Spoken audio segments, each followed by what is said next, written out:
Hello, good evening. This is Brother Benson Media, and today is on Monday. We are blessed to have this opportunity to, just proceed with the conversation. Not forgetting, it is the second day of March. Allow me to take this opportunity, of course, to as we welcome March. We pray that God may give us the strength and power to continue doing what really pleases Him. And before we get into the discussion, allow me to just acknowledge the presence of Megura, at the studio, and a good friend, Goodia, at the comment section. Thank you so much, Goodia, for finding time this evening to join us. We really appreciate, and kindly usisahau na kungoja ukifika hii Republic of Kenya, Goodia, don't forget to tell us that you're around. Allow me to take this opportunity to just give Miguda a chance to say hi to our viewers. And I've been incognito. I've been away kidogo dealing with some things. Good year. That's why I've not been consistent. And that's why. But we are hoping for the best. So, Miguda, you can come in and just say hi before we before we start. Hello, Makubura. Can you hear from me? Confirm if you can get me from your end. Yes, I can. I can hear you. Okay, very good. First, let me pass my greetings to you. Welcome you to the studio as our host tonight. I would also like to welcome our good friend, Goodia, to the show. And just inform Goodia that you have been having a crisis, not that you have been incognito. See, I thought we lost our. So I don't know if you have explained to them. We lost our brother, the one who was trending in Nairobi newsletters. He's our brother. We have lived with him in the same house, and Makobura, three of us. So we lost our brother. Our brother is beyond friendship. We lost a bro, and he died under mysterious circumstances.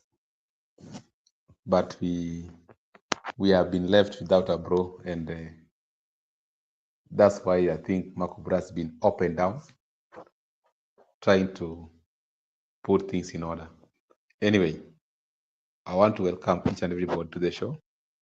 I believe also our good friend Judith Karita is on the comment section. Makubra, can you confirm? I can't see my net. You understand? I can't see my. No,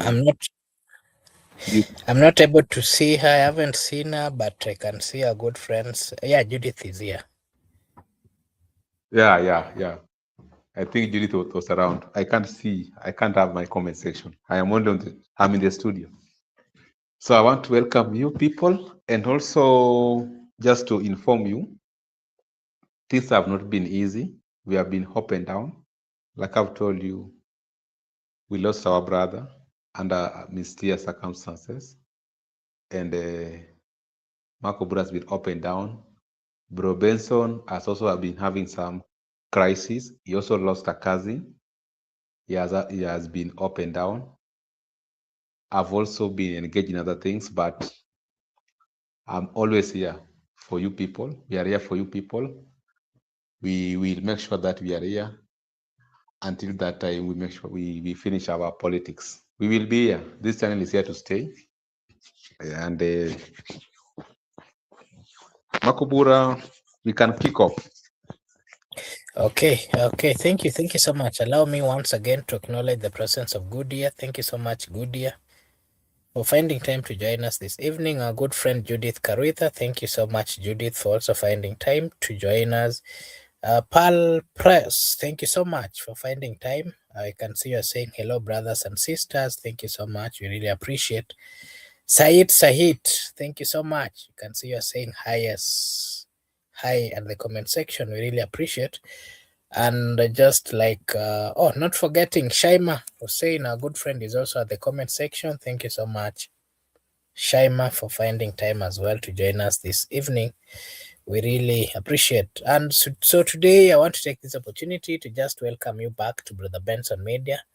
And today we want to tackle one of the most talked about stories in Kenyan politics.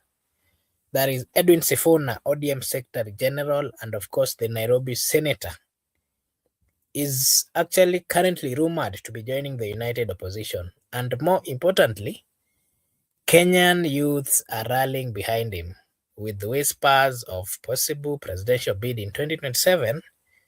And the question that we are asking is, could this be the generational shift Kenya's been waiting for? And that is what we want to break down tonight. And before we get into that, Miguda, I'll give you a chance to just give you an overview of what you think about Edwin Sifuna and his ambitions of getting into the United Opposition. And again, the possibility of him getting to the presidential uh, ticket. Remember, quite a number of youths across the country have been coming out and saying, Sisi ndio Sifuna. And of course, the slogan has moved quite along. And, what are your views, Miguda, before we get into the specifics of this discussion?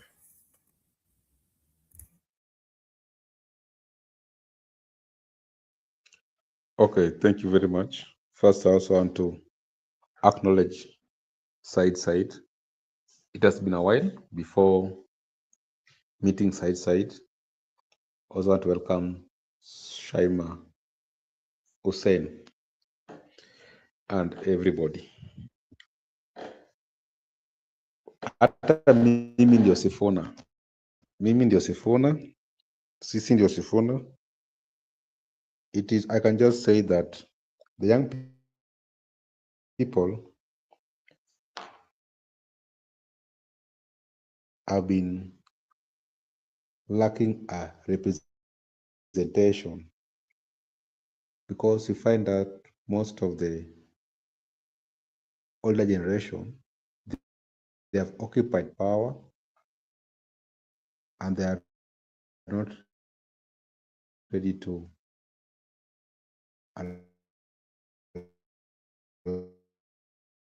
Miguda, your internet, I don't know whether allow the young people it's to take what exactly is the problem, charge. because you are breaking, Miguda. Young people have been yearning.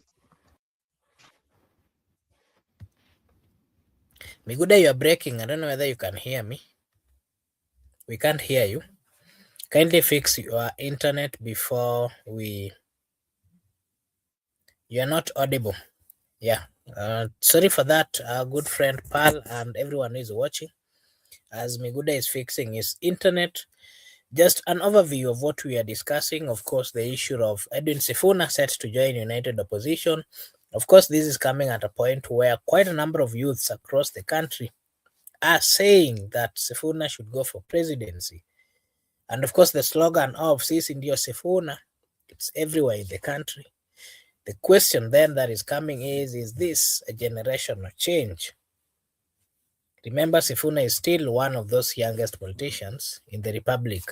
But again, we have quite a number of politicians who have been on the field, who have been around, the likes of Kalonzo, the likes of Rigathi Gachagua, amongst all these people who wants to the presidential ticket. Amongst them, of course, including Martha Karua, together with others. The question that we are asking tonight is this, of course, the turning point? Could this be the generational shift Kenya has been waiting for?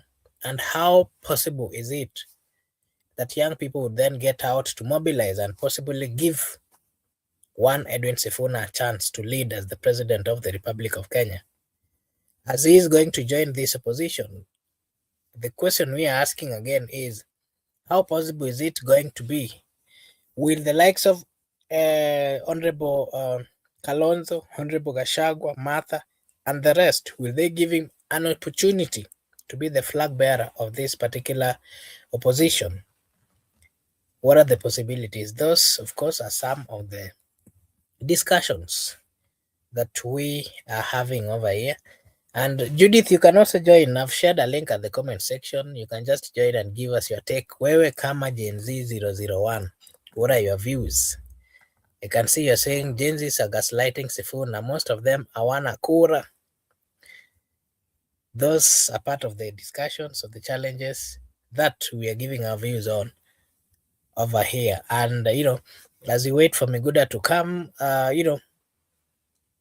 how possible is it going to be for Sifuna now that he's been moving across the country?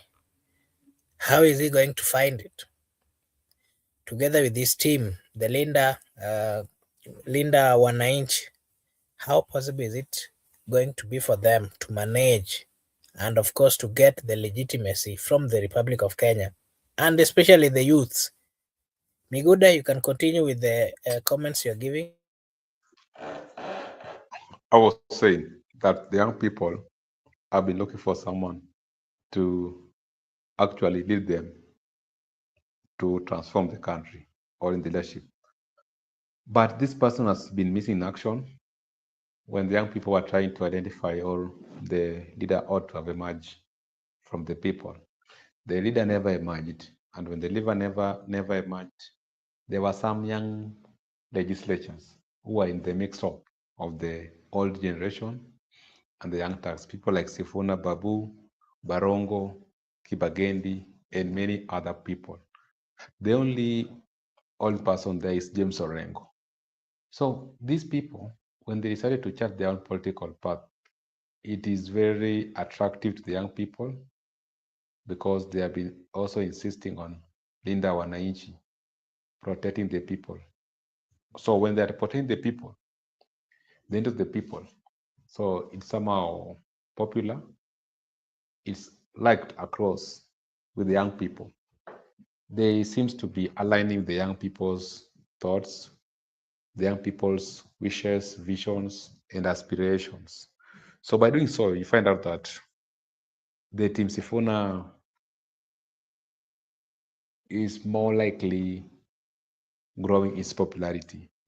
So if it can join the united opposition, they're gonna that be energy into the united opposition. And young people might also find out united opposition to be an alternative. But we find that even there are some young people who are in Kasongo's team. There are some Gen Zs who are in the UDA. There are some Gen Zs who are with the Oburu team. The Gen Zs who are with the Gen Zs who are with the Oburu. You know, Oburu is also having some Gen Zs. So it's a mix-up. It's a mix-up of Kenyans. It's a mix-up of Kenyans. And it's a Kenyan affair whereby Kenyans are going to decide between the opposition and the current president who become the country's boss. So Sifuna should reconsider because he said that he wants to become the Nairobi senator. I don't think where he has reached right now is going back to Oburu team. They'll just find out to sort out without him, and I think that is headed to united opposition. Makobora, back to you. Okay, thank you. Pal here is saying, my friend, Sifuna can be that young in age but big in politics. Sifuna is courageous and can face every force circumfoniously, so he can make it. Sifuna, Babu, Ndindi, Orengo to power. That is the comment of our good friend Pal. Thank you so much, Pal, for giving us your view. Judith is also telling Good Year here to click the link and join the show. So Good Year, kindly skiza Gen Z 001 Judith. But I'm also asking her, mbona why is she not clicking the link and joining the show so that she can also give us a view? Anyway, so Excuse the thank you so ground. much. Yeah. Let's proceed, Mr. Miguda. Who is Edwin Sifuna? That is part of the question that quite a number of people are still asking. Edwin Sifuna is no stranger to controversy. As the ODM Secretary General and, of course, the Nairobi Senator, he has built a reputation as bold, very bold, outspoken, and unapologetic. And tonight I was actually looking at a video where he was uh, he was having where the Speaker of the Senate was telling him to read part of the laws that are there. I've forgotten the exact clause, and he was saying, "No, I cannot read because he's saying he's well versed with the law." And so the Speaker insisting that he should read the law, but he's saying, "No, you can't command me to be reading. You can read for yourself." You know, is that kind of a leader who is very bold, outspoken, and, of course, unapologetic. He has consistently challenged government policies, not once but several times. Look at the issue of 10 agenda points, the broad based thing, especially on the Nairobi governance, looking at the other day, the kind of moves that were made by the governor together with the national government. He is actually positioning himself as a voice of accountability. Look at the Senate. Quite a number of governors are actually threatened, and they're coming out to say that, uh, you know, we can't get to the Senate, especially when the likes of Sifuna are there, because according to them, Sifuna is the voice of accountability and is asking so many questions that most of the time are finding it an ease to give the answer. Unlike traditional politicians, Sifuna speaks directly, often in a way that resonates with the ordinary Kenyans. Remember, whenever he comes out and starts saying that Mimi ndio Sifuna, already gets that attention from the people. And whenever he's now giving his views, everybody wants to listen to Sifuna. Look at the many times he's been giving his views over there at the televisions, whether it's uh, Citizen, whether, the many times that he's had interviews. Do you see Sifuna as a fresh alternative to Kenya's hold guard politics? That is a question that I'm asking you, Miguda. What are your thoughts on that? Hello? Yes, proceed.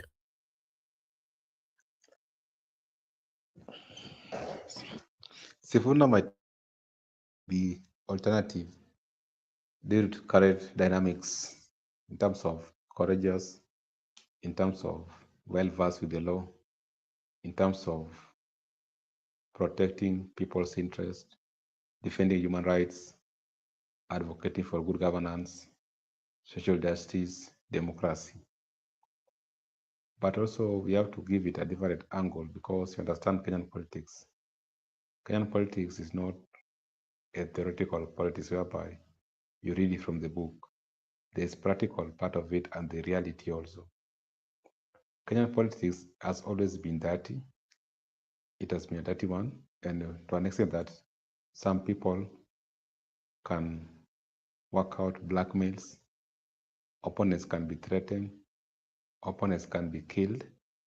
Opponents can be exiled. Opponents can be detained, and so on and so forth.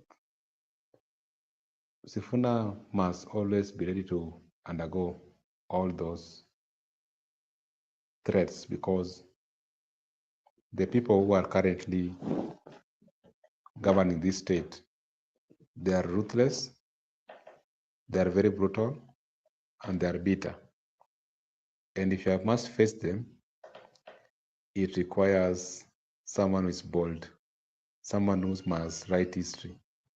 As we have been told and we know that cowards never write history. A coward cannot write an history. Any person who is a coward cannot write an history. History is written by the edge of the sword of boldness. So you must be bold enough to write history. So Sifuna can write history if he's very much bold because the people he's going to face are not human beings, they are animals. They don't have the heart of human beings. So that those are also part of the reality that we must admit and live with. That the current president is very ruthless. The CS for Interior, the DP, the CS for Interior, and who else? The friends of president. You know the friends in quote, the friends. Those two friends, they will do anything humanly possible to deal with their opponents. So, like I've said before, if you must rule, if you must be a leader, you must be a bold leader, very brave. You must be ready to face threat, court charges. You must be ready to face intimidation, blackmail, arrest, detention, tear gas, threats, exile, and even death. Because this here in Kenya we have history whereby opponents have been killed. So if you know you are very ready to tackle these people, come forth and people will support you. That's my advice. So I don't want to outrule Sifuna right now because actually he has demonstrated that he's very much firm, is very much courageous because even at the expense of losing his position at the SG, being one of the lucrative position in ODM, he has dared them that he's not going to stop, he's not going to back forth, and he's not going to allow the people to be manipulated by the current regime. So I think I can give credit to him. He has made a step compared to other people who have been mark timing. You understand them. People like Matiang'i, even people will be bitter, but Sifuna is a bit courageous compared to Matiang'i. Sifuna has been a straight shooter. Matiang'i has been beating around the bush. He's not shooting straight. You understand? Kalonzo's not shooting straight. The people who have been shooting straight are Gashagwa, a straight shooter. Gashagwa has been shooting straight. Sifuna, Babu Owino. Those are very lethal forwards. In my view, we can put them forward. Even Didi Nyoro can play number 10, like I've said. We need also Didi Nyoro to play forward. Didi Nyoro can play forward. Gashako can be there. Sifuna Babu. Then other people can be given defensive position. So that by the time Didi Nyoro receive a pass, he can deliver to a super striker to score these things. So in my view, Sifuna stand out, but there's a problem. Also, we have to agree here. Even if you're supporting Sifuna to be the president of the Republic of Kenya, because today Sifuna is the subject of discussion, allow me to discuss him. Sifuna also must come with the lieutenants. He must have MPs, he must have senators, he must governors. That's why we have been insisting that let them not delay in ODM because we are moving very swift. We need them to have their political party so that young people who are yearning to be politicians, young people want to become leaders, they can join those political parties as fast as now so that they can use them as vehicle to parliament, to senate, and also to council of governors. Some can go to county assemblies. Let them have their political party because so that even if he's elected or even if he contests, he must have the people.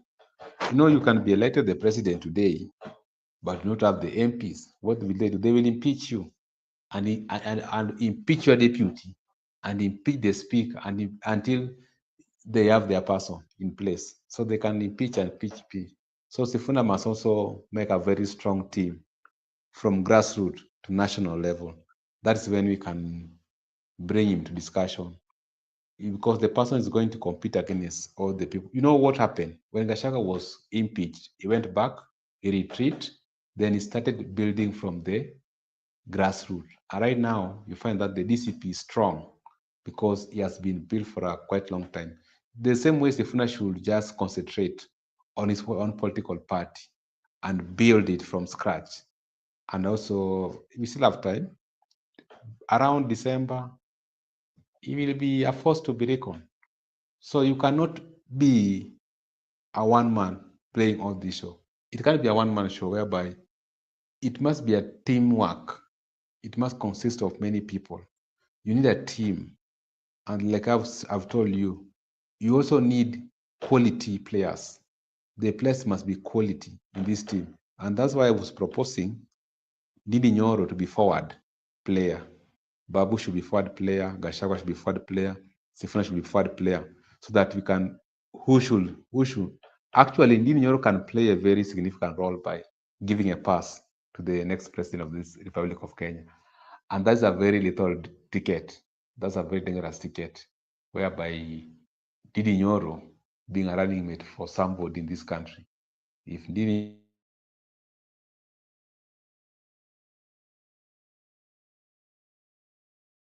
well, Okay.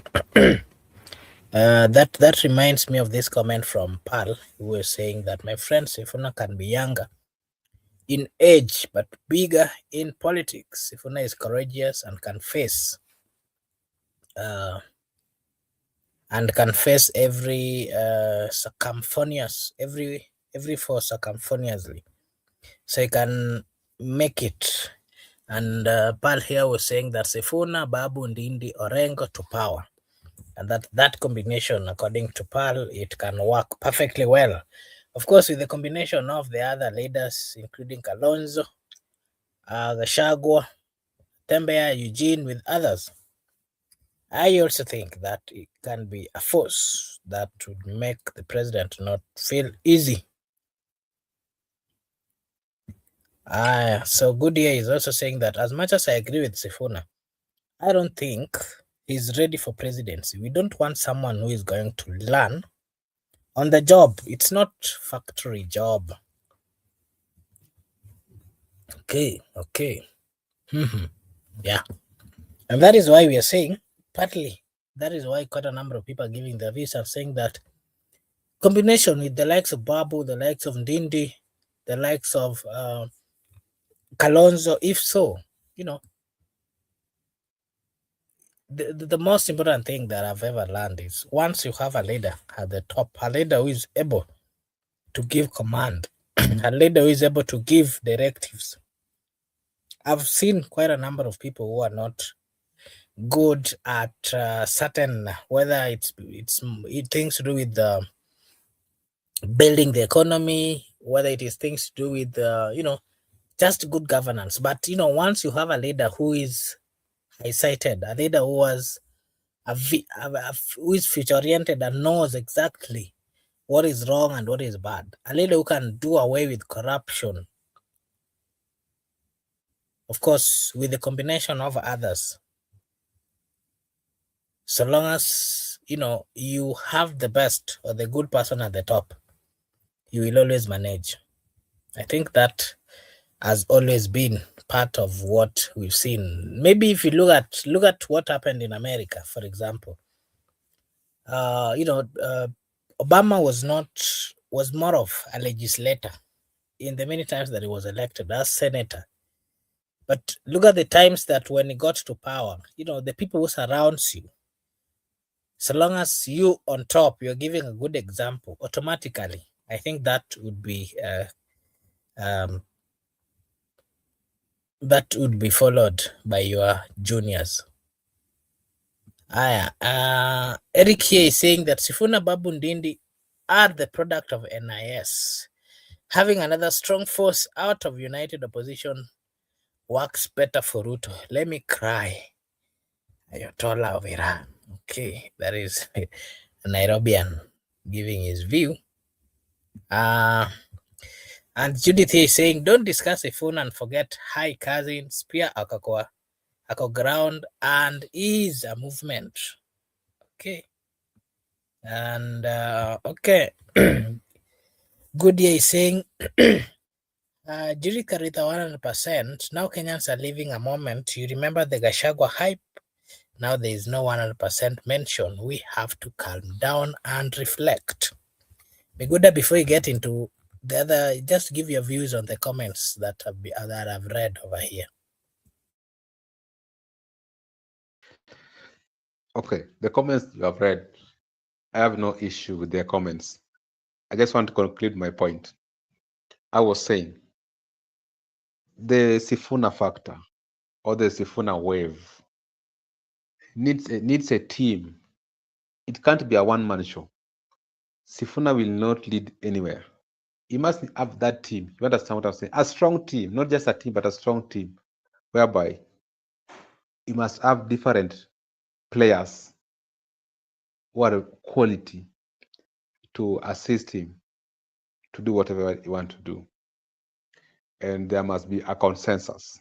Without consensus, they cannot, they can decide to disagree. They can disagree. This is politics. This is not the one which is perfect. We have had perfect combinations before in coalitions, but they end up disagreeing. So this one cannot be the super one, which cannot be in disagreement. So they can disagree, but so the issue of consensus must be prioritized. And also, I was talking about the issue of political party. It's very useful to have a political party in any movement right now because it's going to be your identity. And also, it's going to be one of the values you are trying to spread to the people of Kenya. Because you cannot be ODMB or ODMC or ODM whatever. So it doesn't make any sense. And that's why I told you, Makobura, it's never easy. You must be bold. For you to lead a movement, it requires people who are very much bold, not weakling people. If you know you are a coward, keep off.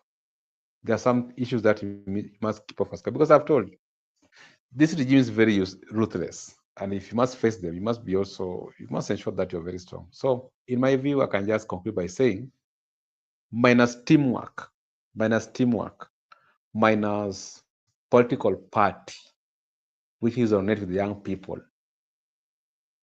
Sifuna is not going to make an inch to whatever the so-called presidency. So that's my take.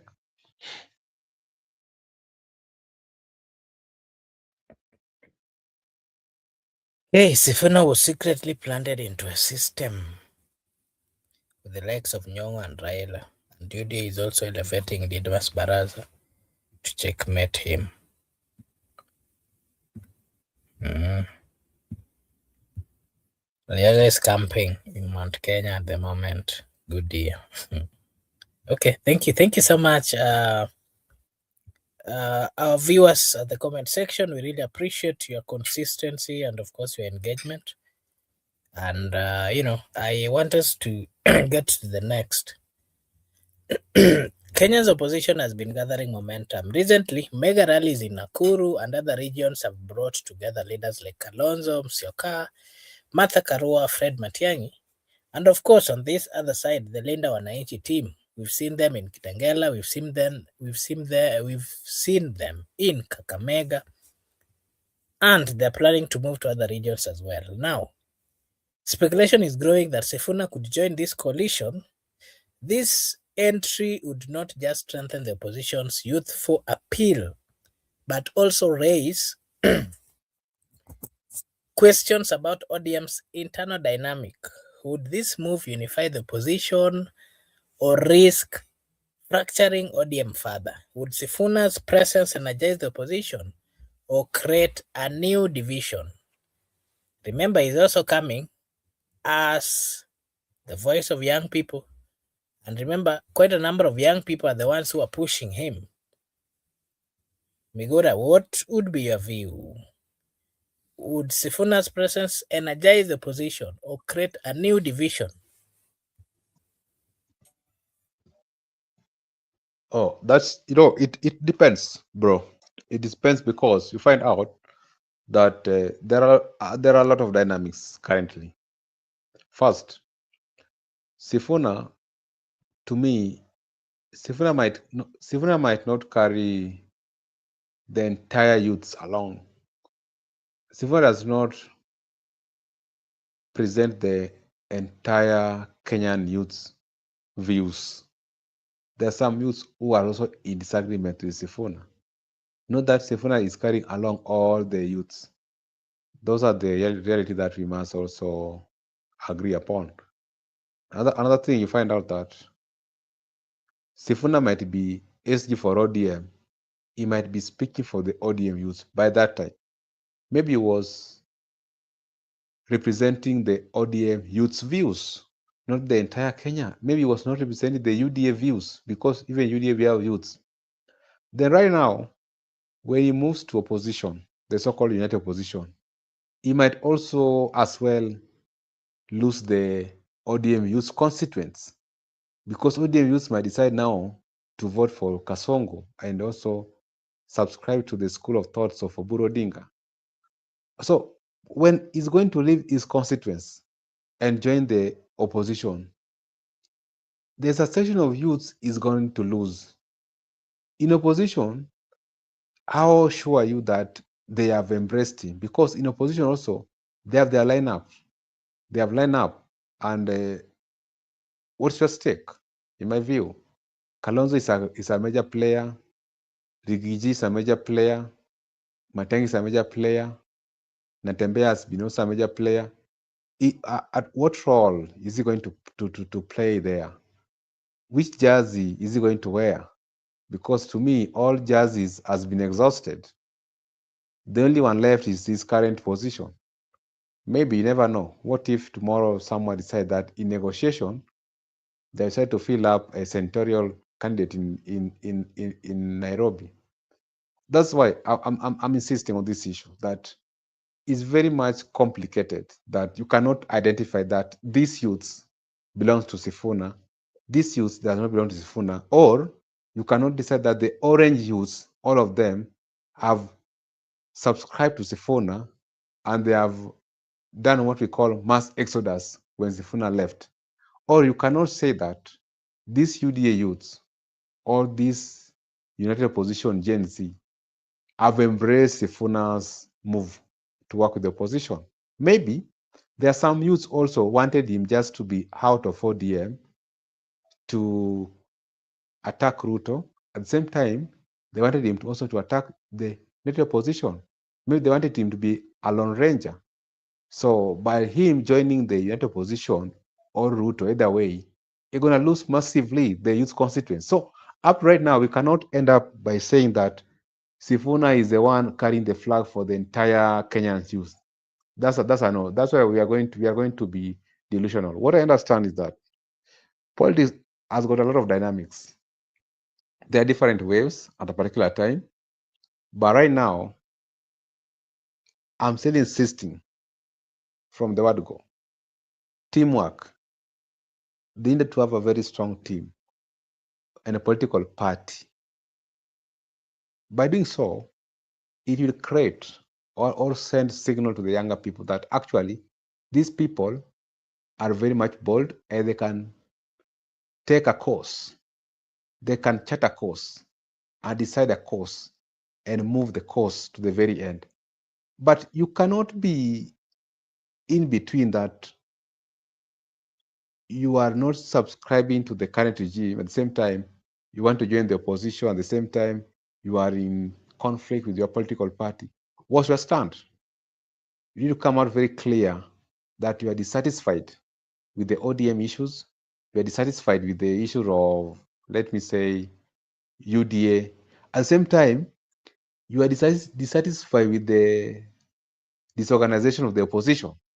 Now you are a new person, a new era, new political party, new players, new team.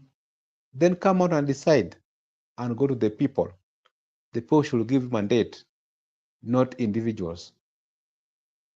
So that's my basic argument that team player, teamwork. You need to have a teamwork in a political party. Without those two instruments, Sifuna is not going to last. That's my view. Without those two instruments, Sifuna is going to last. And also there can be division between the Sifuna, the Linda 190, because some people might decide to look at their interests and decide to abandon the cause. We have seen before. So this is not the super formation. This is not the formation that cannot be disorganized. It can be disorganized within.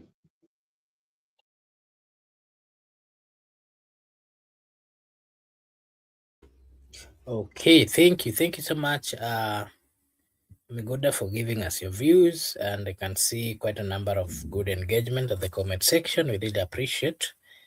And this is just remind you that this is Brother Benson Media. However, here we do say that your opinion counts. And if you are joining us for the first time, kindly like and subscribe, because if you do so, it is a way of supporting us. Na sisi hapa, of course, tutasema ni asante. Allow me to just acknowledge the presence of Gudia. Thank you so much, Gudia. Eric Kayaga, asante sana. Judith Karuitha, thank you so much. Said, thank you so much. Shaima, thank you so much. Pal, asante sana. Thank you so much. Everyone is watching. We really appreciate big time. And of course, today we're just having a discussion about the possibility of Edwin Sifuna, who is yet or who is set to join the United Opposition. And of course, whatever he's bringing or taking over or crossing over with to the opposition, those are some of the things that we are giving our discussions. I mean, our views on tonight. The youth factor, Meguda, and partly you've spoken about it. Kenyans youth are restless with unemployment, with corruptions, and governance frustrations dominating their daily lives. Many are looking for leaders who speak their language. That is why quite a number of them today, if you call youths to get to the street, they will get to the street. So long as you tell them these leaders are not performing, they are the reasons why they're suffering, they are the reasons why they do not have the jobs, the youths will be there. And so Sifuna's direct style, his urban appeal, and his willingness to confront authority make him relatable. For young Kenyans, he represents something different, a break from a recycled political figures. But the question remains: can youth energy translate into the real political power, Mr. Miguda? Is Kenya ready for a youth-driven presidency, or do traditional power structures still dominate, Mr. Miguda? Okay. To begin with, Sifuna cannot break the system. Let me tell you. This system, the only people who can break the system is we, the young people who are not elected right now. Because Sifuna has been part of the system. Sifuna was elected with the system. He has been part and part of the system. Sifuna worked as the HG for ODM for the last 10 years. ODM has been the system. Sifuna served the big boys. He served the big boys and also served the party for a quite long time. That interaction justifies that he has been part of the system. So he cannot break this system. Makobura, let me tell you, you can break the system. I can break the system, but not Sifuna. The person who will break this system has come out from within, and the person who can break this system is a Gen Z. A Gen Z who's neutral can come and break the system. The only person who can get overhaul of this system is a young person. But these people who have been leadership, the people who are currently serving the current parliament and the current executive and the current judiciary, whatever, even in the parastatal, they cannot break this system. The only person who can break this system must be an outsider who is coming to break it. But there are still also some challenges. Let me tell you one thing. If you talk about the people who are reckless, to me, not that the entire youths are reckless. To begin with, millennials are not reckless. Millennials are a bit careful with their actions, with their words. That's why they were staying at home when the young people were on the street. Some of them were, not all of them, so some came, but a good number were staying at home. And that's why even right now, a good number of millennials in the ODM are subscribing to the Oburu school of thought. So you understand that you must distinguish these people. And not that all the Gen Zs are reckless. The early 20s, 21, 22, 23, 24, and the late teens, the 18, 19, those ones for sure they are reckless. Those ones will not allow anything to go contrary to their wish. And even you are there. You are there on the street. And and also I receive intels from you and many other people. The people who are leading from front, for heaven's sake, there were those early 20s. late 20s were hiding. They were on the back street. They were on the back street of the city. But the people were leading from front Parliament Road were the young people, early 20s and the early teens, the way I've told you. So the late teens. So in my view, these young people you are referring to, actually they are reckless. And let me tell you one thing. If today you can allow them to reach, if they can get out of the house and go to the street, they will not, they will ensure they execute what they want to execute. People are saying, okay, they will be shoot, bullets. Those people are not afraid of anything. Makubra, you will confirm this. When you are there along Wayaki Way and also on your way to Ngong Road, the people are leading from front. Those people they cannot be intimidated or they cannot be threatened by a bullet or whatever. They are very reckless. And that's why even if you look at the deaths, do your own research. Go and find the deaths. Look at the age. The younger people died more than the millennials and the Gen Z because of their courageous and their recklessness. So youths are very ready. They are willing to transform the country. And they are yearning for better and productive government. And they want a working system. The famous overhauling the whole system. But right now, we have a challenge. How do we go to this war? Minus including everybody. Because it must be a war for everyone, a win for everybody. So there's a problem still we have to discuss. So Sifuna cannot be a salvage to all of us. That is going because he's part of these people. Look at his friends. Orengo James has been in the system for a quite long time. Babu is just a part of the system. Who else? Look at his friends. His friends are part of the system. So you cannot say that once we get over the old system and establish our government and install him as the president, the CS will come, you will be the CS, or I'll be the CS, or Ayaga will be the CS. No, his friends will be the CS. You see people like Kibagendi, Onyonka, you see people like Babu. So we have a problem as a country, as young people. That's why right now we cannot leave that the Sifuna factor are going to save us. We just have to have a different version of approaching this problem. Because if you follow this route, already Kasongo is a bit ahead of the game, and he's just watching Sifuna from far. He knows how to neutralize him in the next few months. So we must have we must have a strategy and a tactic on how we can move without being noticed, and ensure that by the time they are realizing it is too late, we are there.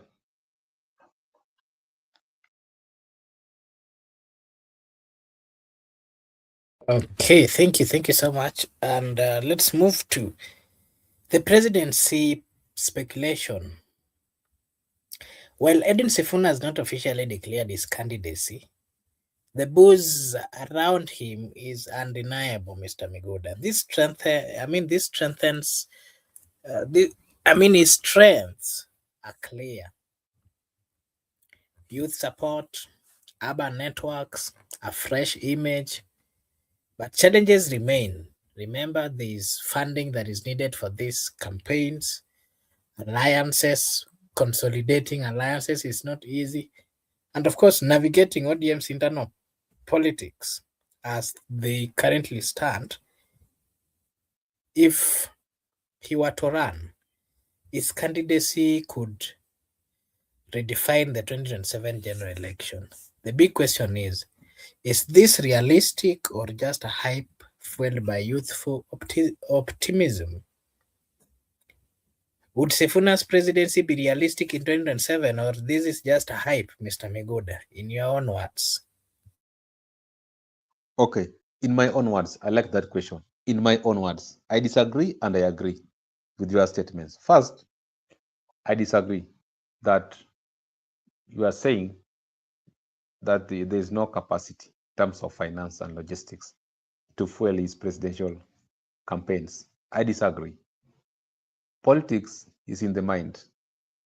It's about strategy and how to move. We have seen leaders in this world whereby some people have come from direct from prison to become the president. Some had nothing, and it was a people's agenda. People contributed for them, then they drive the campaigns. We can drive your campaign. We have the lethal weapon ever. You know, the social media is one of the weapons, and the networking and the young people. You can drive your agenda freely and mobilizing freely, and also provide our services as agents to protect your vote, and also use the security officers to ensure that there's law and order is maintained.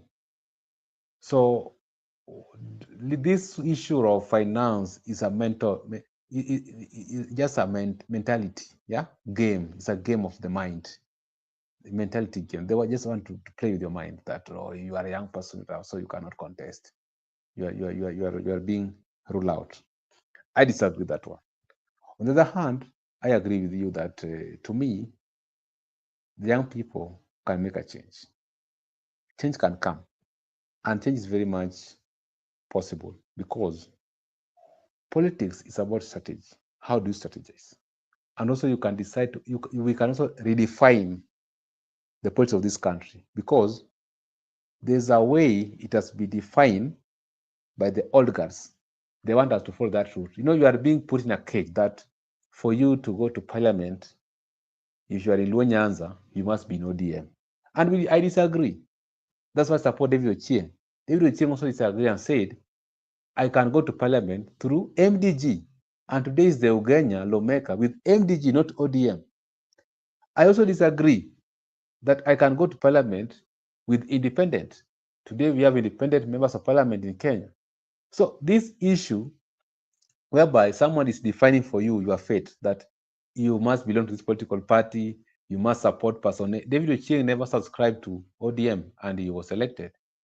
There are many people who are there. You don't need to subscribe to William Ruto for you to go to parliament. You can use other rules to parliament. You don't need to subscribe to Oburu. You don't need to subscribe to Gashagwa. You don't need to subscribe to Kalonzo to go to parliament. You can go to parliament. The end game is to be in parliament. Now, how I get there, none of your business. So to me, we should redefine this politics, that it is not only the decision that is coming from the older people that binds all of us, that once someone has made a decision, even if it's wrong, it binds all of you. I disagree.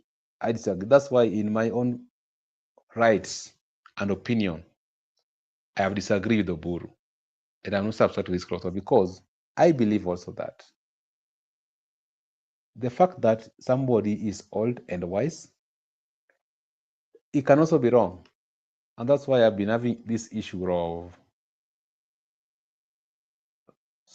community spokesperson, or whoever spokesperson, whoever community leader, because what if the spokesperson or the leader has decided to mislead the conscience of the people?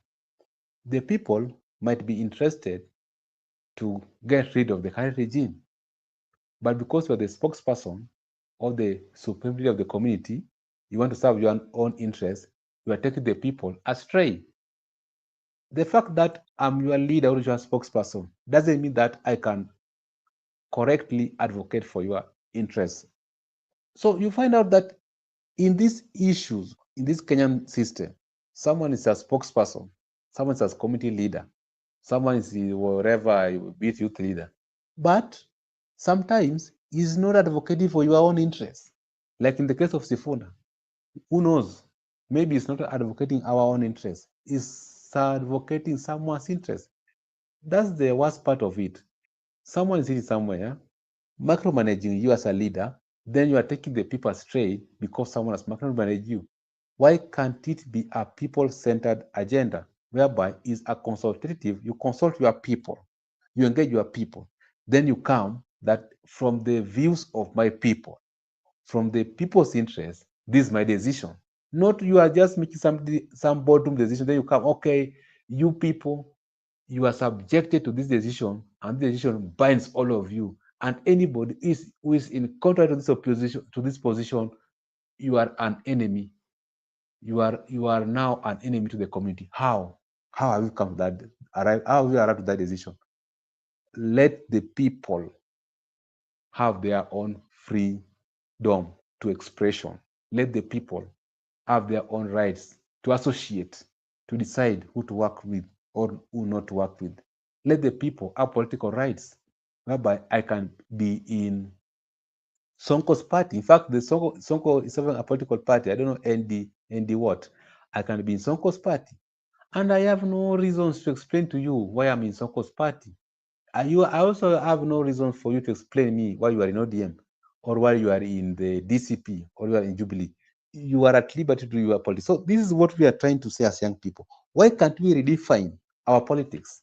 We can't live with this definition, which was defined by the Kenyatta and defined by Moi and defined by Kibaki and defined by Uhuru. Ruto is still defining it. Then you want us also in 2032, we can do the same definition. We should redefine it because we are a different generation and the people are coming after us. A different generation. The way we were, that's why right now we are operating with this 20 constitution. We can't do the repeal constitution. So we are a different generation, a different aspiration. Times have changed. Dynamics are different. Makubura, back to you. Okay, thank you so much, Miguda, for giving us your take. Allow me to just welcome our good friend Msimamo. Thank you so much, Msimamo, for finding time to join us. We really appreciate, and would like to just give you a chance as well. I don't know, kindly confirm kama umekuwa ukisikiza yale ambayo tulikuwa tunazungumzia ama nikuje na maswali. Msimamo, if you are following, you can give us your general view on what we've discussed before I bring forth other questions. Msimamo. Labda uulize tena maswali kwa sababu sikuwa karibu vile. Okay, thank you. Thank you, Msimamo. Today we were just giving our views on about Edwin Sifuna, and partly we've asked the question, who is Edwin Sifuna? And Edwin Sifuna is no stranger to controversy. As ODM secretary and Nairobi senator, he has built a reputation as bold, outspoken, and unapologetic. He has consistently challenged government policies, especially on Nairobi governance, positioning himself as a voice of accountability. Unlike traditional politicians, Edwin Sifuna speaks directly, often in a way that resonates with many ordinary Kenyans, especially the young or the youths. So the question I had asked earlier is, do you see Sifuna as a fresh alternative to Kenyans' hold guard politics? Msimamo.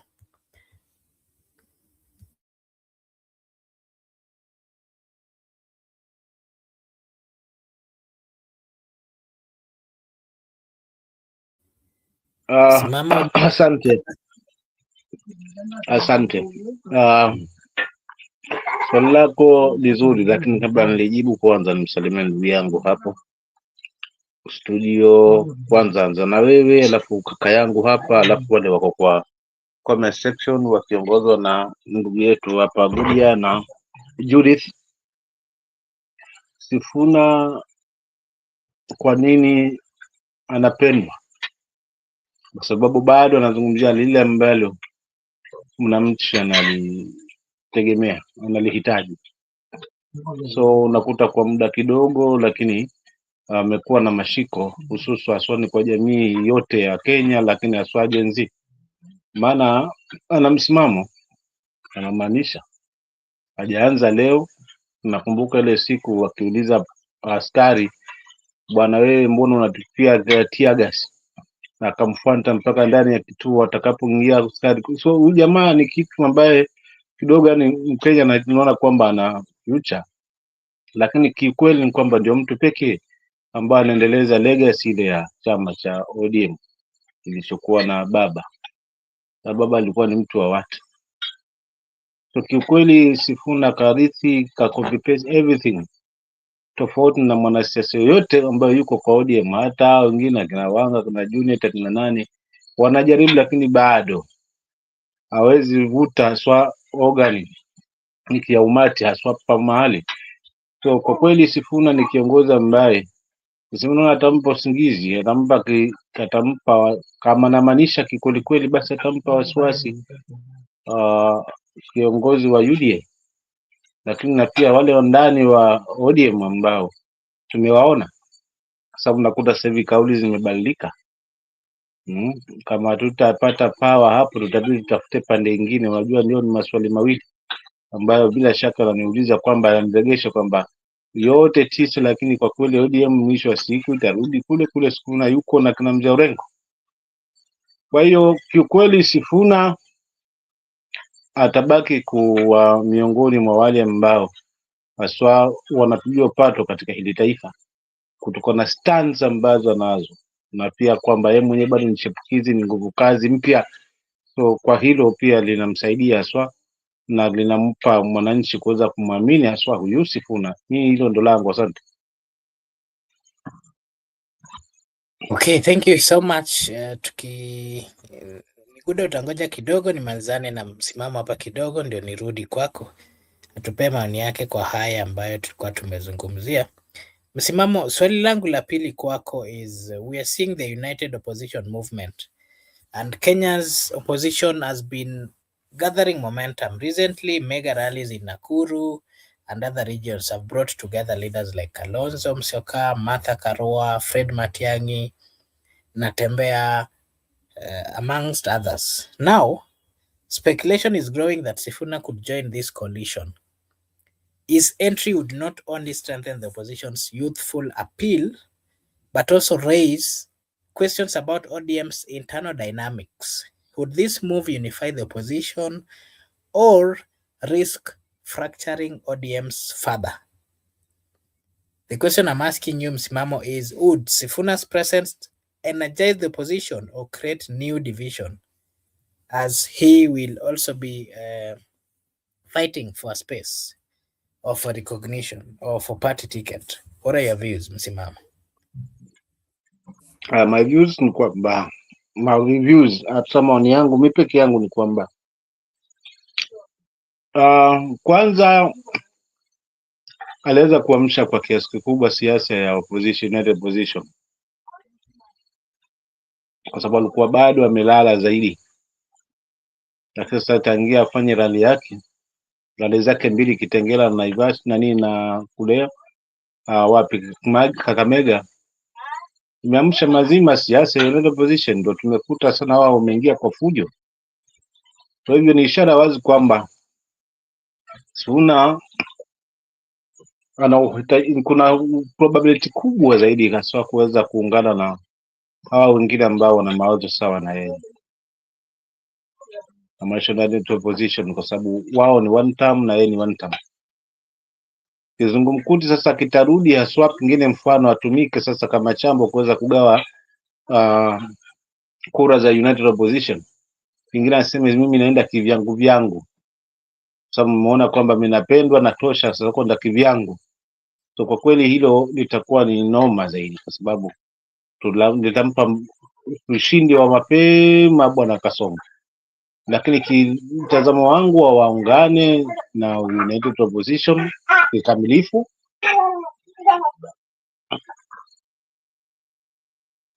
waungane na united opposition kikamilifu, na pia haswa wawe miongoni mwa wale ambao wataweza kusaidia kuchangia haswa kuleta mmoja ambaye ataweza kusimama kwa ajili ya wengi.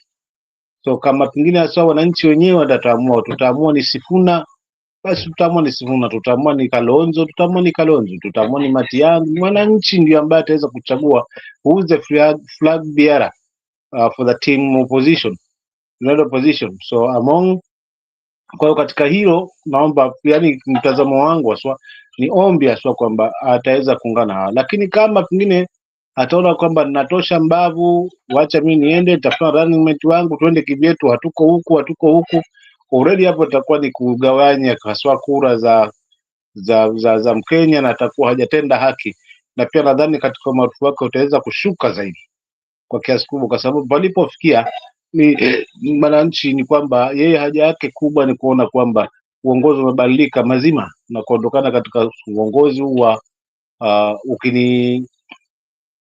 shuhudia, basi nitakupa miliki zote za dunia, swa ziwe zako, kwa sababu ndio uongozi tuko nao. Ukinisujudia basi ndio utaweza kupata maendeleo kwenu. Ukifanya hili kwa ajili yangu, basi tutakuwa pamoja na wewe, nitaweza kusaidia. So it's like, yani ni uongozi ambao unaongozwa na hela, lakini si kwamba unaongozwa na kweli ya mwananchi. So kiukweli mimi nikimalizia kwamba Sifuna kuna haja kubwa sana haswa ya kujiangalia kama yeye Sifuna, lakini vile vile kuweza kufanya kazi na wale wengine ambao walianza na tangia awali, kwa sababu Azimio ODM mlikuwa part of Azimio ambao ni wako upinzani. Ni haya tu waliokaa kwamba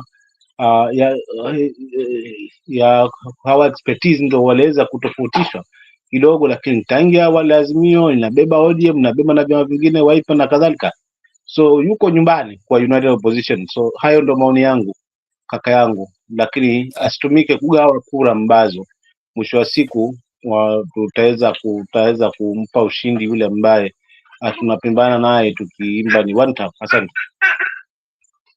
Msimamo, kuna hii mambo ya youth factor, na tena tunaona Kenyans youth are restless with unemployment, corruption and governance frustration dominating their daily lives. Many are looking for leaders who speak their language. Sifuna's direct style, his urban appeal, and his willingness to confront authority make him relatable. For young Kenyans, he represents something different, a break from the recycled political figures. But the question remains, can youth energy translate into a real political power?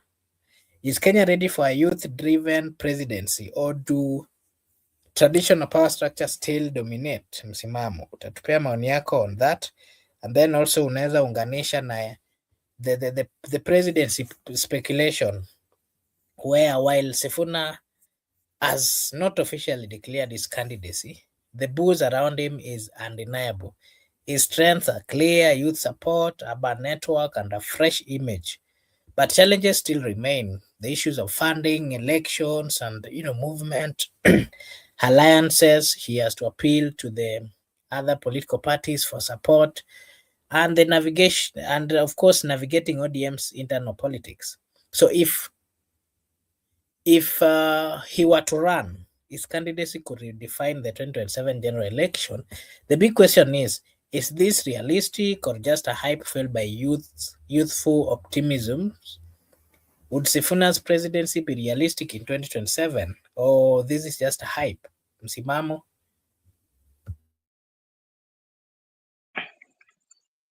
Unajua young generation wanafaa kutake charge ya hii kitu. Wao ndo wenye taifa la kesho, so na wao ndo wanaangalia pia viongozi. For instance, tuliona Matiang'i jinsi ambavyo alivutwa kuja nchini. Wengi wao si kwamba walikuwa tu ni hivi hivi, wengi wao walikuwa ni Gen Z. Lakini unajua pia siasa ya upole, siasa ya heshima nyingi, na pia inamwacha Gen Z aswa huyu mtoto huyu kijana aone kwamba hapa bado tutachezewa tu vile vile. So akipata mwemko mpya kama vile wakina Sifuna, akina Babu Owino, akina Ndindi Nyoro, akina nini, hiyo ndo timu ambao wanaiangalia aswa machoni kuona kwamba kwanza itakuwa haifumbii jicho, ni timu ambayo iko tayari, yani kwamba kama ni mbwai chambelecho, unaona. Kwa hivyo wako tayari kuona kwamba ni nguvu mpya ambayo itaweza kusimama na haki ya kuweza kuhakikisha kwamba hawezi dhulumika tu hivi hivi. Kwa hivyo ni ile pressure kwamba wataondoa hii heshima nyingi ya diplomasia na kadhalika, kwamba mambo yako kwenye meza na nini. So unakuta katika hii hali pia sasa hivi unaona pia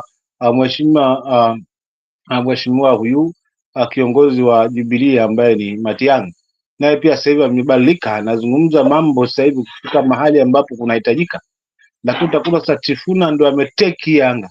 Kwa hiyo kwa hali hii mimi naweza nikasema ya siku zote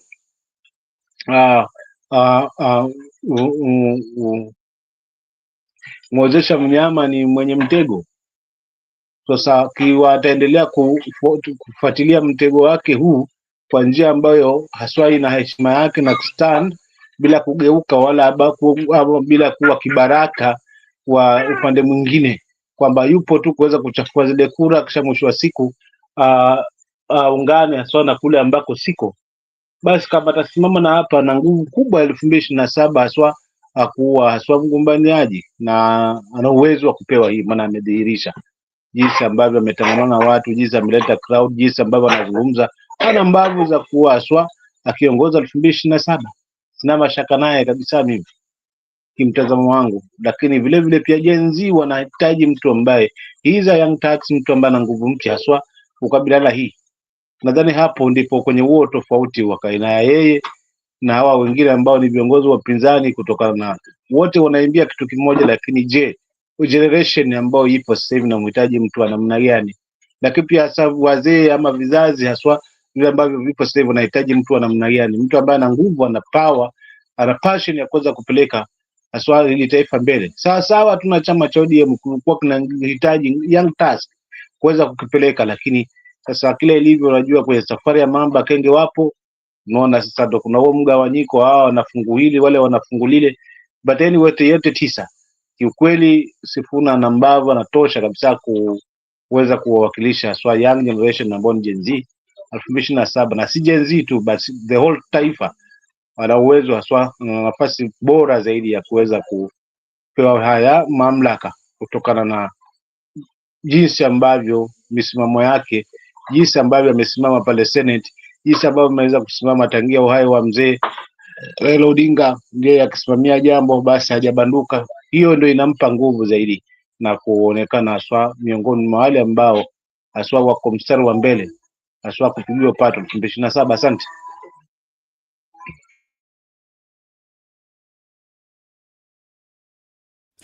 Okay, thank you so much Msimamo for your take. And so my last question to you would be opposition versus government dynamic. The government is watching closely.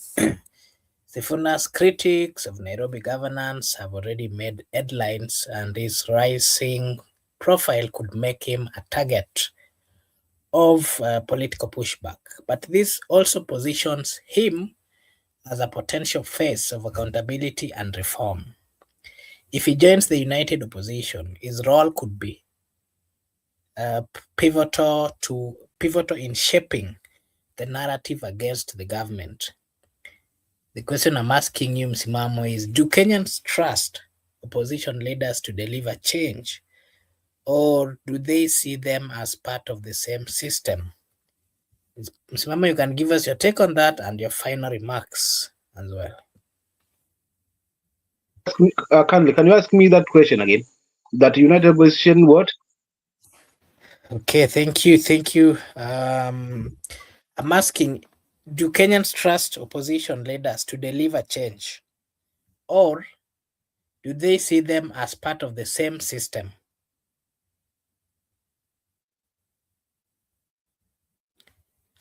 Umenisikiza bwana Msimamo?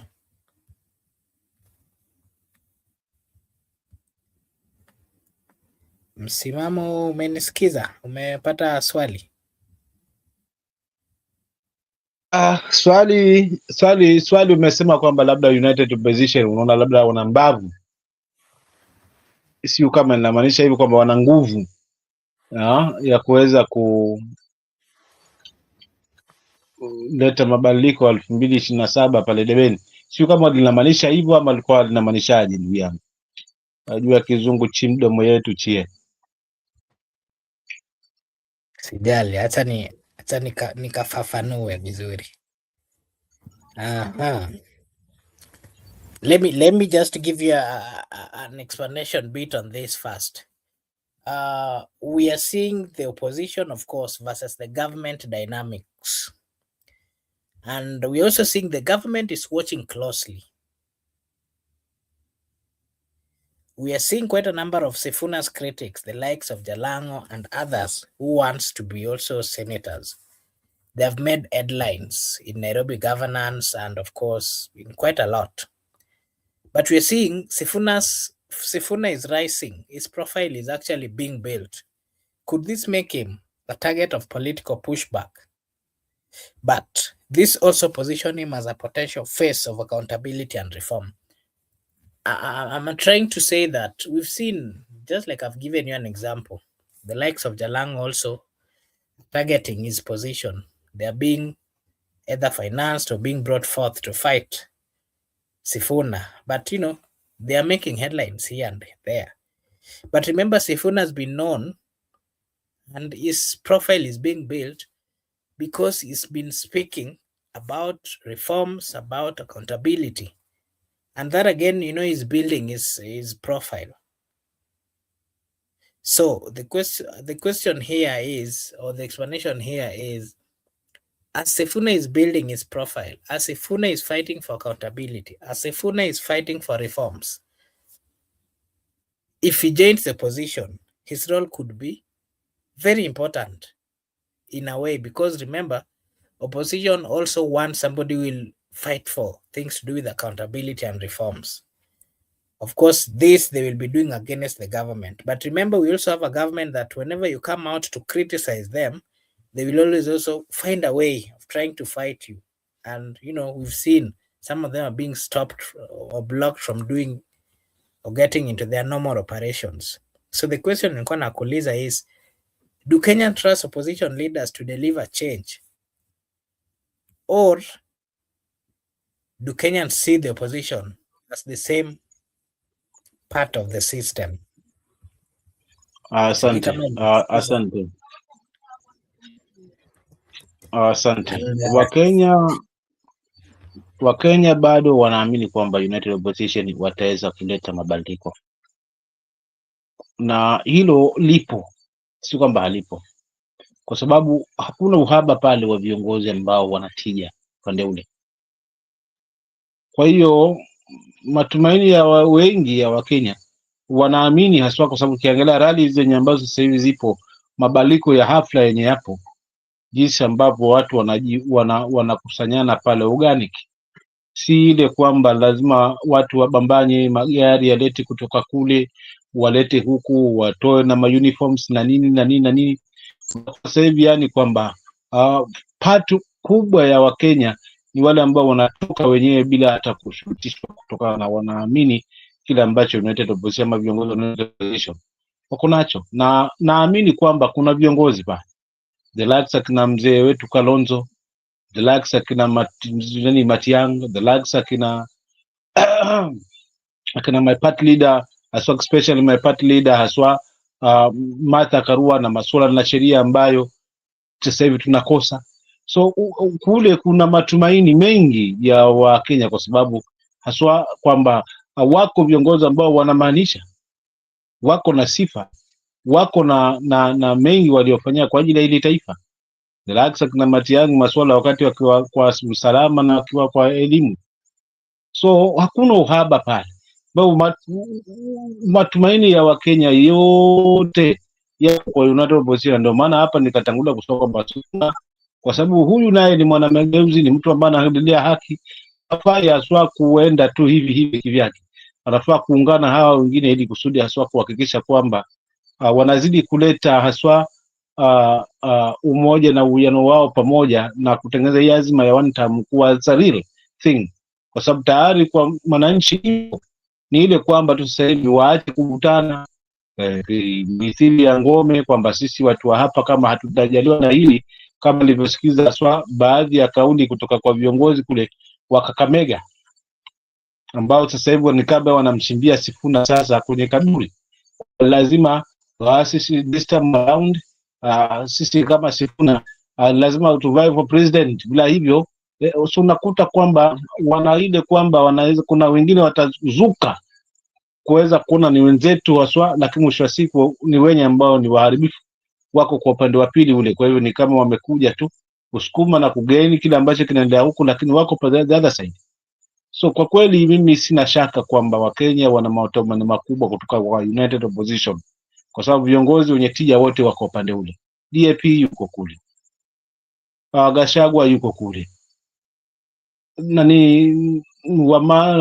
Wamalwa huyu kijana yuko kule, Muturi yuko kule, Martha Karua Kalonzo na kadhalika, wote wako kule, na ni watu ambao tangia awali muda sasa hivi wanazungumzia kuhusiana na mageuzi ya kweli. Kwa hiyo ushindi ni wao. Wakenya wana matumaini haswa, na pia tukifanya vizuri, wakipanga karata yao vizuri, wakisimamisha mtu wao mmoja kama walivyokuwa wanatuambia kwamba watabaka mtu mmoja ule watakao waone Wakenya kweli hakika ni mwenye kupendwa, watambaka wale wengine wote. That's the spirit. Kwa bado wana nguvu hiyo ya kuleta mageuzi, na matumaini mengi ya Wakenya wanaamini kwamba ndio itaweza kuleta mageuzi ya ukweli na kubadilisha mfumo wa siasa ambao tuko nayo, na iwe ni siasa yenye tija, yenye maendeleo, si hii ambayo ni siasa ya wachache. Lazima wakubali, ukiwakubali, ukiwakataa, basi chako kimotoni. So nadhani hawa watakuwa ni wenye kuleta siasa ambayo itakuwa na uwiano, kwamba baada ya siasa basi kuna haja kubwa ya taifa kuweza kusonga mbele kwa kuweza kuimplement kile ambacho kinamkidhi haswa mwananchi. So to me, matumaini mengi naweza nikasema yako kwa another position ya Kenya. Asante. Okay, thank you so much Msimamo. Maybe swali langu la mwisho kabla tufunge, nina swali kwako ya mwisho yenye ningetaka pia upeane maoni yako tukifunga, ndio final remarks.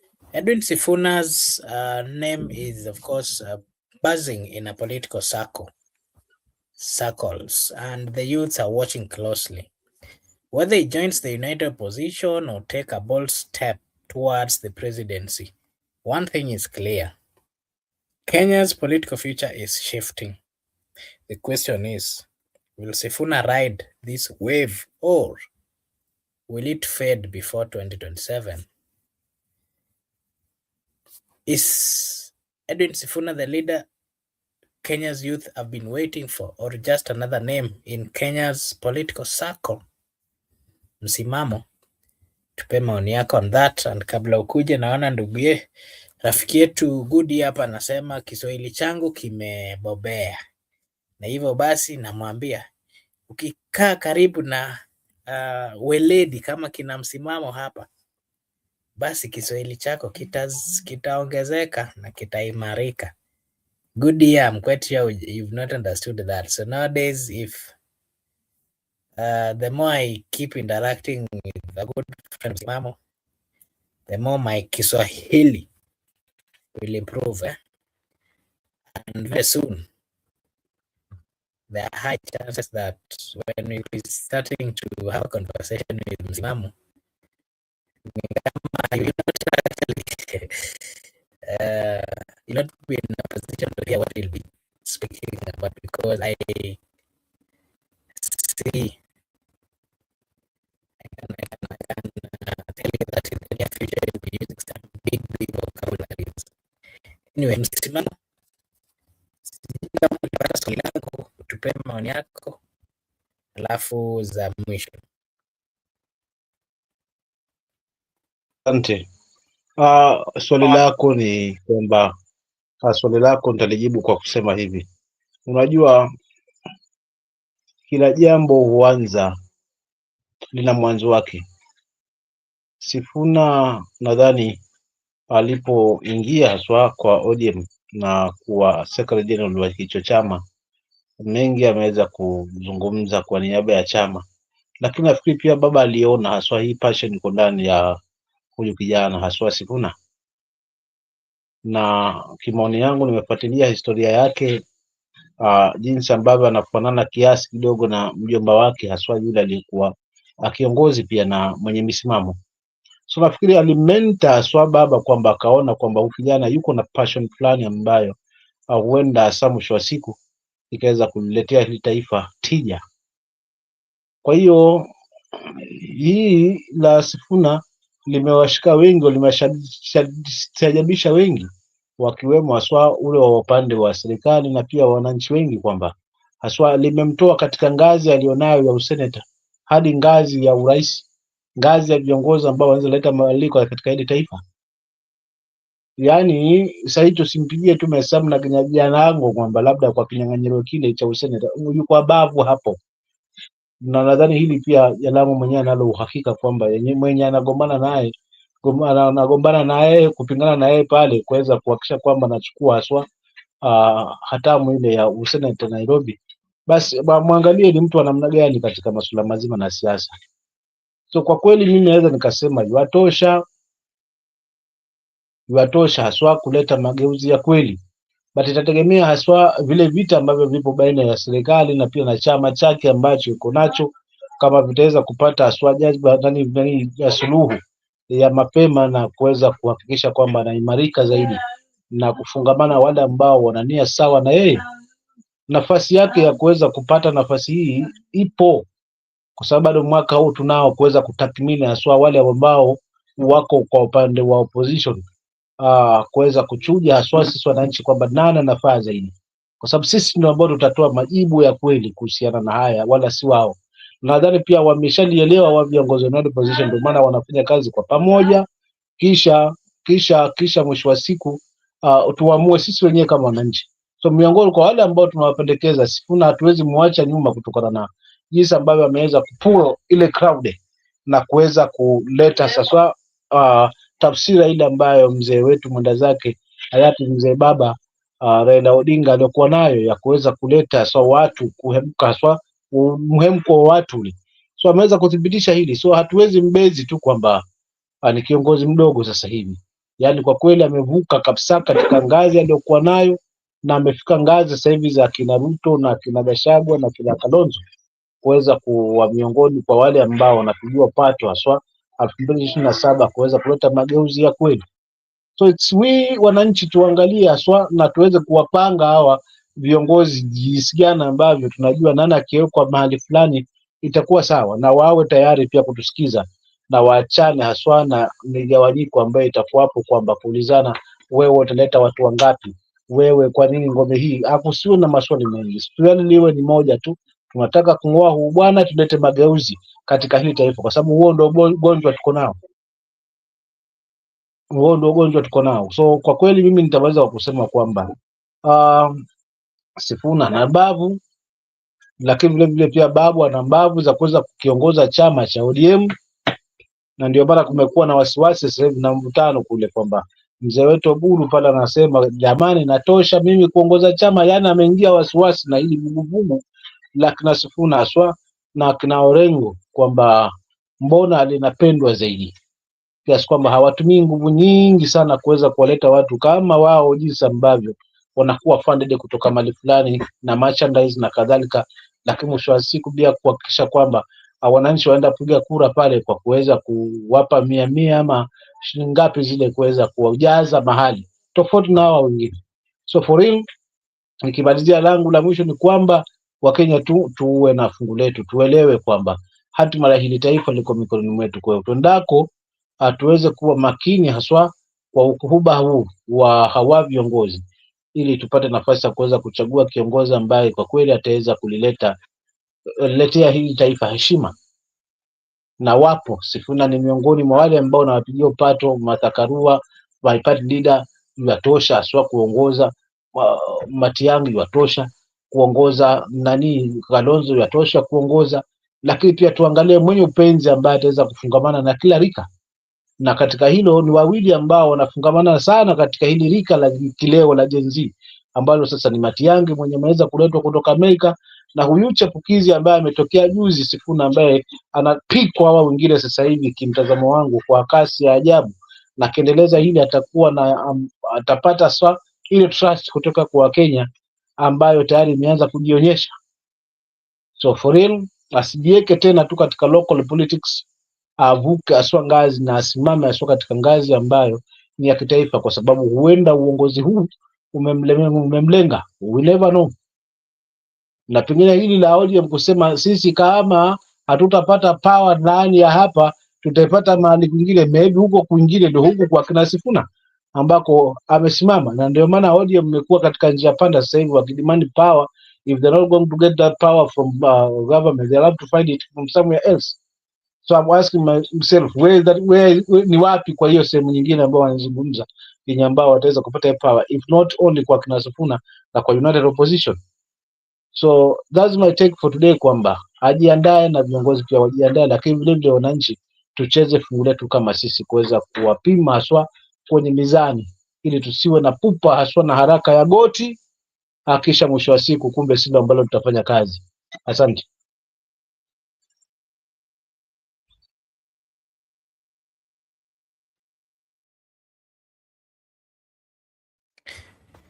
Okay, thank you so much Msimamo, labda utupe zako za mwisho kabla tukafunge. Zangu za mwisho, kwanza nichukue nafasi hii kuweza kuingia kwa upande wa pili, kwa upande wa comment section, huku kwa ndugu zatu, haswa ndugu za kwa, kuna ndugu yangu hapa Godia, mwanangu wa mbavuni, rafiki yangu wa mbavuni. Msimamo, you have confused me. Are you one foot in, another foot out in two parties? Remember, you sold me PLP. Well, I'm not in two parties. Me, I'm still in my stand that I'm a PLP. My party is PLP, and I have my party leader, and I have so many reasons why I decided to join PLP, kwa sababu ya haya masuala mazima na swala na sheria ambayo sasa hivi ni kwamba sheria inachezewa haswa ni ile ya wachache. So naamini kwamba kiongozi wangu ana uwezo wa kuweza kubadilisha haswa masuala yale, kwamba sheria itaweza kudumishwa na katiba kuweza kuheshimika. So I'm still in PLP na bado mapema haswa. Kwa hiyo siwezi nikawa viatu viwili huku, kwa sababu mimi before I joined PLP I was a member of ODM for long, mpaka ile siku baba aliweza kujumuika haswa upande huu na kuvunja ari azma ya wale ma youth. So hapo ndo tulipoachana. Sasa nikaamua acha nitafute nyumba mapema ambayo kwa kweli sitaona roho yangu ikihukumika. Ndio nikaanza kuchagua sasa kila chama, na mwisho wa siku nikaona hapana, chama pekee ambacho hata kama hakina ungwaji, hakina viti, ni chama cha PLP ambacho kiongozi wake kama tutaweza kumbackup kwa kweli haswa na kujitolea haswa mashinani kuhakikisha kwamba chama kinaimarika, basi huenda sauti hizi ambazo tutazitengeza katika bunge la kaunti na bunge la kitaifa zikawa ni ukombozi pia kwetu, kwa sababu naamini kwamba bunge kama litakuwa na wengi wa wajumbe wa PLP ama United Opposition, kwa kweli tutakuwa pia tumeweza kushinda. Hata kuwe na bao la kusukuma na mkono haswa, labda IBC ifanye yao tofauti kule kwenye upande wa rais, lakini kama tutakuwa na viti vingi haswa vya party zetu haswa mfano PLP, basi tutakuwa tumeweza kuleta mageuzi katika taifa. Kwa siwezi nikaingia huko kimoja ndani, lakini kwa sababu hapa mara nyingi tunaidadavua kuhusiana na ODM na viongozi wa ODM, lazima nisimame hapo, kwa sababu still I do believe kwamba ODM is part of Azimio and it is still part of Azimio, despite kwamba wengine wanakataa hili, kama kina Junet walivyozungumza kwamba walishavunja kitambo walipojiunga na serikali, kwa hivyo United Opposition ilikufa. So for him, mimi niko kwa PLP na bado nitahakikisha kwamba on my county PLP imeweza kuhesabika for the first time, kuweza kupata seats za kutosha kwenye MCS, lakini vile tukipata na wajumbe itakuwa ni jambo la mbolea ukikuza chama mashinani. So niko hapo sana tu kwa muda huu. Kwa hivyo siko katika pati mbili, lakini kwa sababu kuna kiongozi ambaye anafungamana na sisi wa ODM ambaye sasa ni Sifuna, labda lazima nizungumze na yeye, kwa sababu yale anazungumza haya tofauti na viongozi wangu ambao wanawapigia upato, kwamba lazima sasa tuhakikishe kwamba uongozi wa ile taifa umebadilika, kwa sababu shida kubwa ni uongozi uliopo, na kwa kweli shida kubwa ni hiyo. Haitakuwa haswa ni uongozi ambao wachache wanaomuunga mkono ndio ambao wanahesabika, lakini wale ambao hawaungi mkono basi wanaishia haswa kupata tabu, kwamba wanalengwa kwa kila jambo. Hapana. So lazima tubadilishe uongozi uwe ni wa kila mtu, kwamba siasa ni chombo tu kinachotumika kwa muda mchache, lakini haswa taifa ni muhimu kwa kila mtu, au alipiga kura au anakupenda au hakukupendi, lakini hayo ni mitazamo, na ndio maana tunaishi katika nchi ya demokrasia.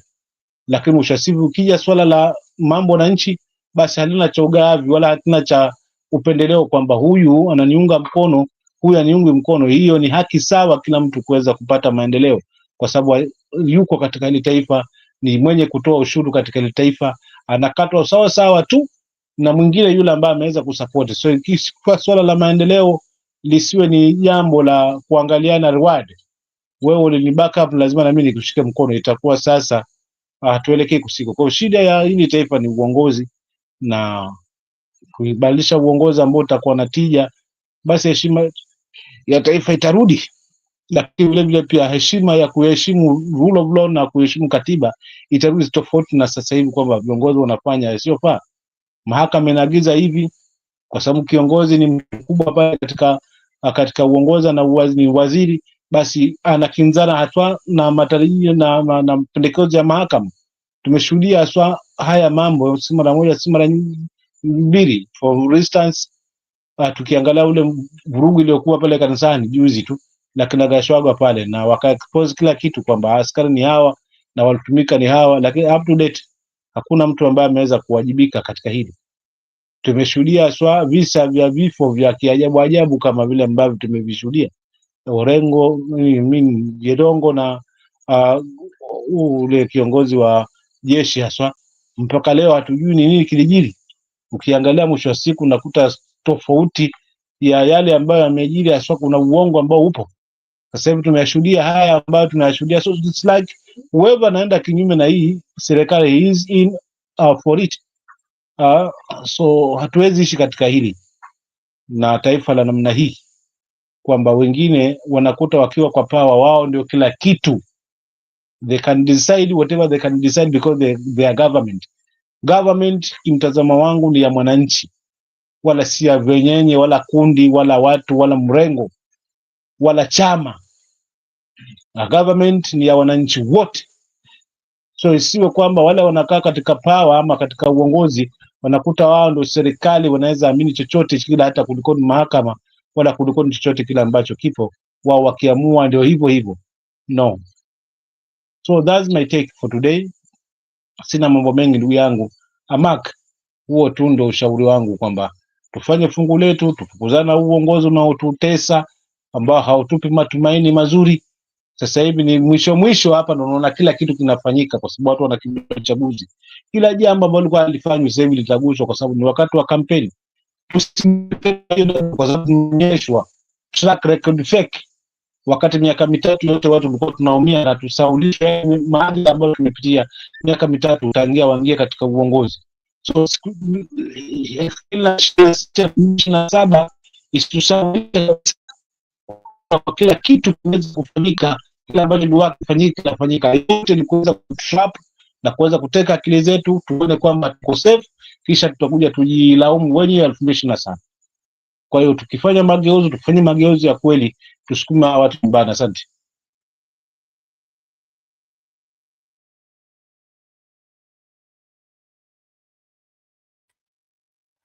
Thank you so much. Our good friend Pala anasema bwana msimamo vipi hali kaka? Ramadhani limetuteka nyara, hila leo nimefurahi kutangamana na wewe kaka. You have dissected it all with the zealous knowledge. Very nice. Unasemaje?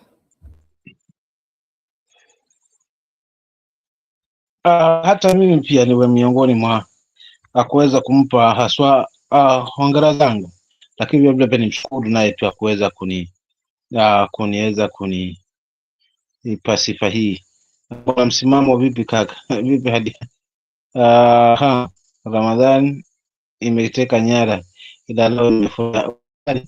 Unajua yote 9, huu ni wakati pia kwa kuweza kurudi kwa muumba wetu, kuweza kuhakikisha kwamba natusamehe kwa wale ndugu zetu Waislamu. Kwa huu ni mwezi ambao ni wa kutubu, yani ni wa kusamehewa. Kwa hivyo wanawafanya yaliyo na tija kuhakikisha kwamba haswa wanapunguziwa haswa miongoni ya yale madhambi ambayo wako nayo. So ni mwezi mwingine ambao ni wa ajabu, mwezi ambao kwa ndugu zetu Waislamu wanauamini kuliko mwezi mwingine, lakini utakuta tu vile vile kwamba kuna wengine pia wanaotumia kama kawaida.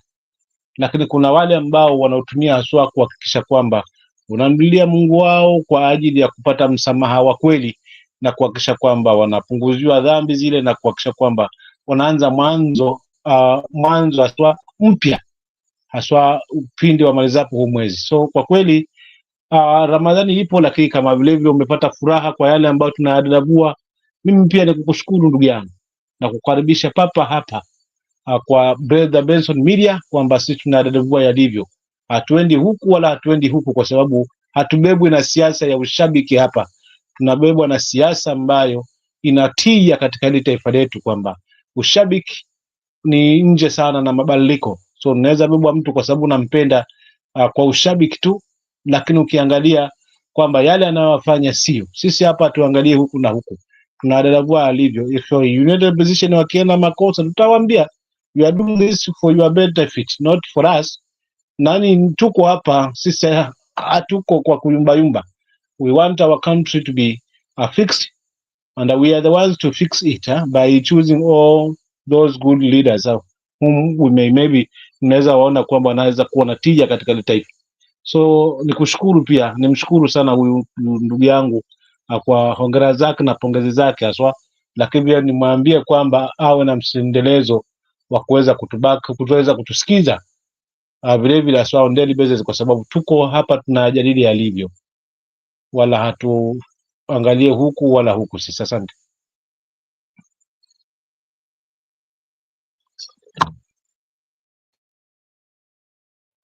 Okay, thank you so much, and of course, happy Ramadan to all Muslim friends, and of course, not forgetting also happy Lent. Pia ni mwezi mtukufu kwa Wakristo pia, nao pia tunawatakia laheri na watukumbuke kwa maombi, hasa wanapofunga. Waislamu wanapofunga watukumbuke, nao Wakristo nao pia watukumbuke mwezi huu wao wa Lent. Good day saying there was a crash landing of a chopper carrying 1 or 2 politicians.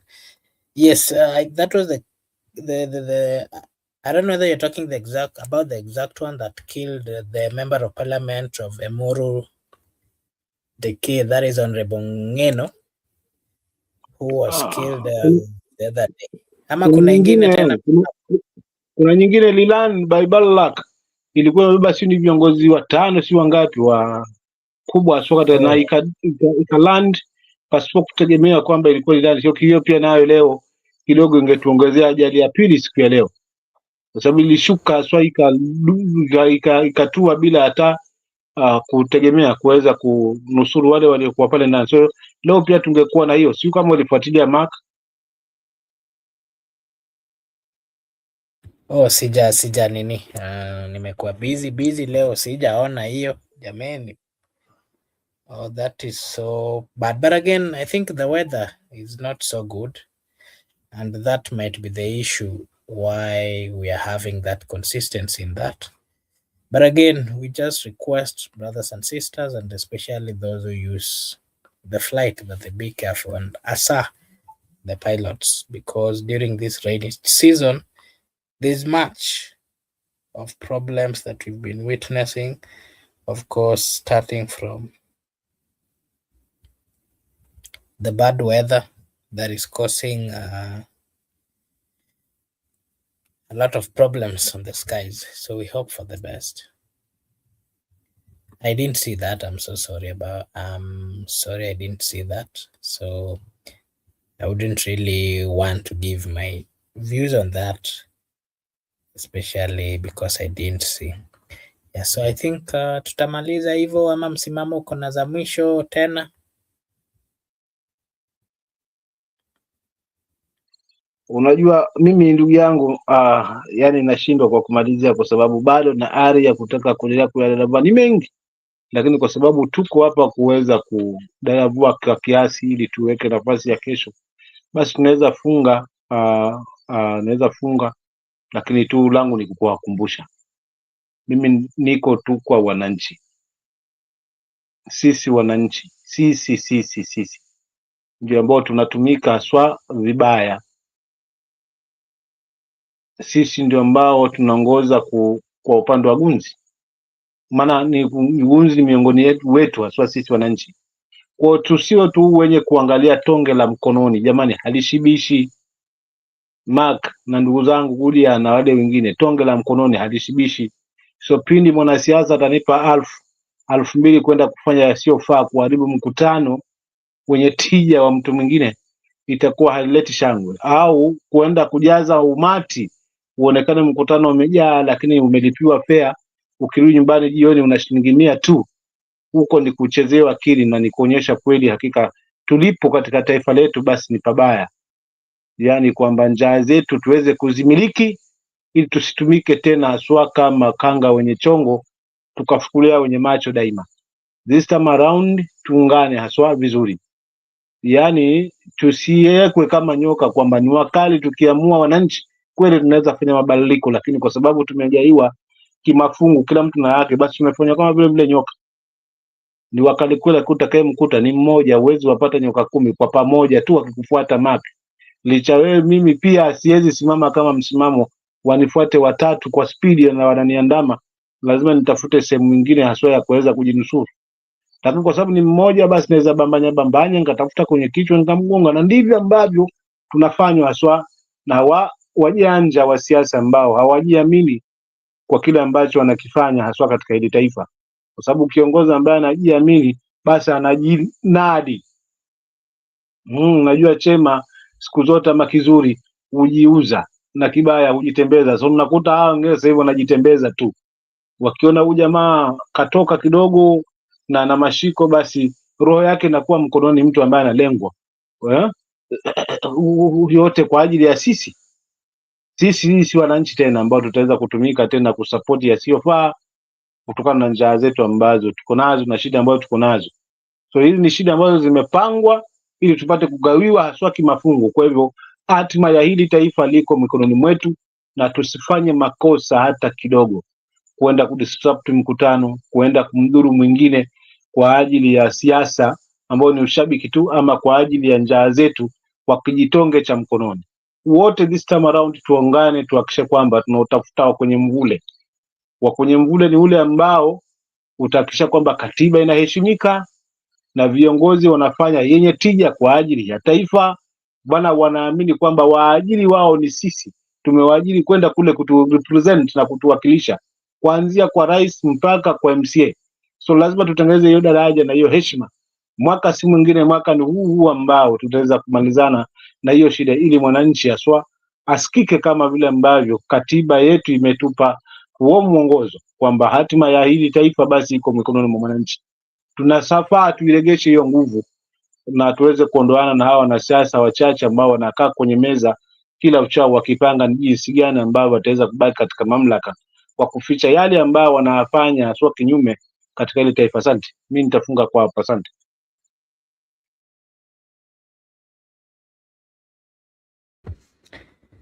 Okay, thank you so much, Msimamo, for your take. I really appreciate.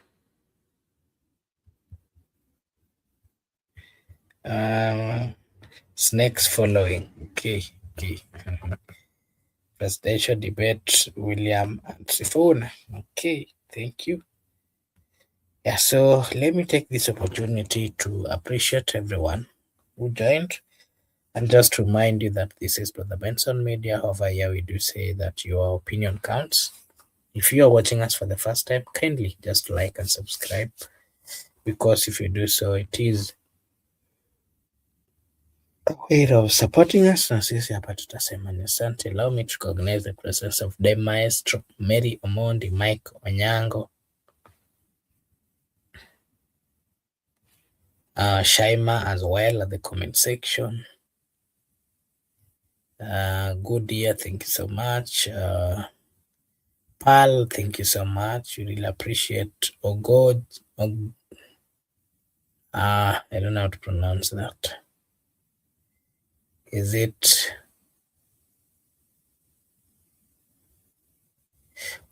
Ogela? Thank you so much. We really appreciate. Judith, thank you so much.